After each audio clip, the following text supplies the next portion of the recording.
Ahmedabad highway પર મોડી રાત્રે લૂંટનો મામલો સામે આવ્યો છે। કાનપરા પાસે કુરિયર પિકઅપમાંથી અજાણ્યા શખ્સોએ લૂંટ ચલાવી ઇમિટેશન જ્વેલરી અને ચાંદીના દાગીના સહિતની લૂંટ ચલાવી લેવાઈ। એસપી ડીવાયએસપી પીએસઆઈ સહિતના પોલીસ કાફલાએ હવે ઘટના સ્થળે પહોંચી તપાસ હાથ ધરી દીધી છે। સાજીદ પેલીમ અમારા સંવાદદાતા વધુ જાણકારી આપી રહ્યા છે। જી સાજીદ।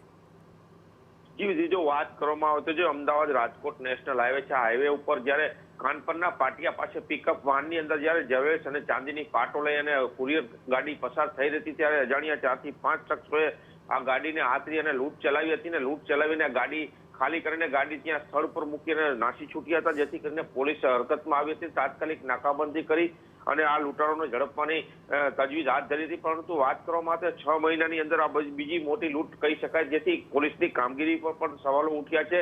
અને એક અંદાજ મુજબ આ ગાડીની અંદર અનેક જ્વેલરી અને 120 કિલો જેટલી ચાંદી હોવાનો અંદાજ છે। પરંતુ હાલ આ આંગળીયા પેઢીના જે કર્મચારીઓ છે તે કાંઈ બોલવા તૈયાર નથી અને જ્યારે માલિક આવશે ત્યારે આ જે ગાડીની અંદર કેટલો માલ હતો અને કેટલી લૂંટ થઈ છે તે સ્પષ્ટ થશે। જી આભાર સાજીદા તમામ જાણકારી બદલ। તો લૂંટનો આખરે માલ કેટલું હતું, એની રકમ શું છે, આવનારા સમયમાં સ્પષ્ટ થશે।